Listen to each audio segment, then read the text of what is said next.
रामबन पहुंचे मुख्यमंत्री उमर अब्दुल्ला। बादल फटने के बाद हालात का लिया जायजा। अधिकारियों को दिए राहत बचाव में तेजी के निर्देश।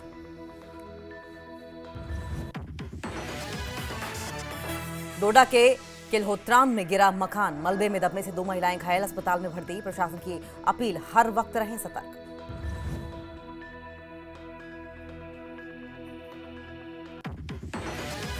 गृहमंत्री अमित शाह का जम्मू कश्मीर दौरा, राजभवन में बाढ़ को लेकर करेंगे समीक्षा बैठक। किश्तवाड़ और कटरा में लेंगे हालात का जायजा।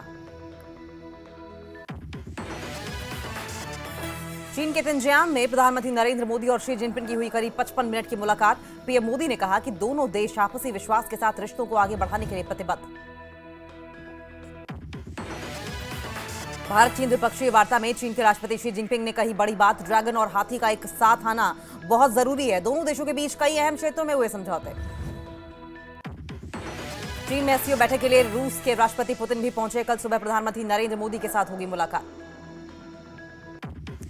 मन की बात में पीएम मोदी ने की जम्मू कश्मीर की तारीफ, बोले पिछले दिनों जम्मू कश्मीर ने हासिल की 2 उपलब्धियां। पुलवामा में पहला डे नाइट मैच खेला गया तो डल झील पर वाटर स्पोर्ट्स का आयोजन। मनाली में बारिश ने फिर बढ़ाई मुसीबत, झील नाले में अचानक आई बाढ़। प्रशासन ने जारी किया अलर्ट, लोगों को नदी नालों से दूर रहने के लिए कहा।